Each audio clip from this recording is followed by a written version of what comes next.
Cuando nuestros abuelos pensaban en el futuro, pensaban en algo que tenía dos propiedades. En primer lugar, algo muy lejano, el futuro, estaban pensando en 50, 100 años.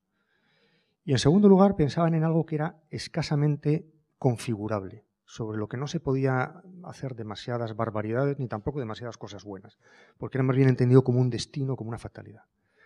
Hoy en día estas dos propiedades han cambiado radicalmente. Nosotros cuando pensamos en el futuro pensamos en algo muy cercano. Yo diría, el futuro es el tiempo en el cual el iPad o el iPhone se va a convertir en algo obsoleto. La segunda característica es que nosotros influimos muy decisivamente en ese futuro. Si examinamos lo que viene en los periódicos, muchas de las cosas que vienen en los periódicos son catástrofes que nosotros producimos o podemos producir. El cambio climático, la inestabilidad financiera, daños medioambientales, la intervención de modificación genética. Esa conciencia de estar tomando decisiones de las cuales depende, para bien o para mal, el futuro de la humanidad, tampoco la tenían nuestros abuelos. Nuestras instituciones políticas no están pensadas para esta velocidad de innovación económica, cultural, de conocimiento. Hay que pensar que cuando los humanos inventamos la democracia, inventamos los parlamentos, bueno, primero los parlamentos y luego la democracia, ponemos en los parlamentos una instancia de deliberación acerca de los cambios que hay que introducir en la sociedad que tiene un tiempo lento. Es decir, cuando se establecen las instituciones democráticas, se pensaba que el cambio social, el cambio de la sociedad, podía ser dirigido, configurado, acompañado por los instrumentos políticos y desde los instrumentos políticos. Esto ya no es así. En estos momentos lo que tenemos es más bien un espacio social, pensemos en el mundo financiero, en el mundo de la agitación cultural, de la innovación del conocimiento, que va a una gran velocidad. Y esta es el primer gap, la primera contradicción que hay. Nuestras instituciones, la política es una institución lenta, por su propia definición. La política es una institución de la deliberación, del debate, de la reflexión. Y el mundo va a una velocidad y no espera a que nuestro sistema político tomen las decisiones. Por eso, por ejemplo, es muy tentadora para la política la posibilidad de traspasar determinadas decisiones a ámbitos de competencia que tienen una mayor velocidad. La comisión de expertos, el recurso a los tecnócratas. Cuando hay que hacer una reforma en un país, lo mejor es que tomen la decisión aquellos que tienen la capacidad de tomar decisiones a gran velocidad y además al mismo tiempo que no tienen que dar cuentas a nadie, ¿no? Yo creo que vamos a un escenario en el cual lo que va a haber, en el fondo, van a ser discusiones entre unos y otros, derecha e izquierda o como se quiera denominar, acerca de qué riesgos toleramos mejor. Y las ideologías se van a definir por aquello que más le preocupa a la gente. Probablemente la izquierda, por decirlo de una manera muy genérica, la izquierda le tiene más miedo a la desprotección social, considera que el mayor riesgo que hay que evitar es el de la exclusión social.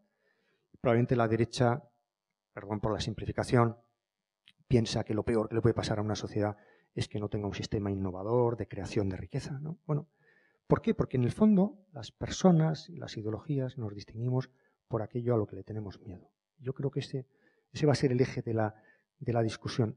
¿Qué ignorancias estamos dispuestos a aceptar, sea uno de una ideología o de otra, o de la del medio, en relación con el futuro? Y no que unos prometan la absoluta seguridad y otros el riesgo absoluto, no. No podemos pensar que a nivel global vamos a conseguir reproducir algo exactamente igual que lo que tenemos en los estados. Ni a nivel global, por cierto, ni a nivel europeo. La gran discusión en torno a qué hacemos con Europa ahora mismo está polarizada por dos tipos de respuestas. Las de aquellos que dicen, no, esto hay que gestionarlo interestatalmente y por tanto el Consejo Europeo tiene que ser central y el Parlamento Europeo poca importancia. Son gente que en el fondo está contenta con los estados, o sea, cree que los estados tienen que jugar un papel decisivo en Europa, y los más bien federalistas que subrayan el papel de las instituciones comunes, pero que en el fondo, en muchos de ellos, hay la nostalgia o el deseo de construir a nivel europeo algo que en el fondo sería un gran Estado. Yo creo que la solución estará en un esquema intermedio. Europa no será un Estado nacional. Pensar que con toda la heterogeneidad que hay en Europa, Europa vaya a ser en un futuro previsible algo similar al Estado es una ilusión. Entre otras cosas porque además eso supone consagrar la fórmula del Estado Nacional como el gran invento político de la humanidad. Y me gustaría recordar que ha habido miles y miles de años de la historia de la humanidad en la cual no existía Estado, sino que había imperios, por ejemplo. Hay un filósofo de Oxford, buen amigo, que dice, vamos hacia el imperio. En el fondo, vamos a una reposición del viejo imperio. Es una tesis muy polémica y muy discutida, pero a mí me convence la idea de que probablemente a lo que vamos, aquello que vayamos a configurar, que va a ser novedoso, se va a parecer más a la lógica de los imperios que a la lógica de los estados. Yo en eso estoy de acuerdo con él. Por tanto, lo que tenemos que encontrar es un equivalente funcional de eso que cumplían los estados a otro nivel.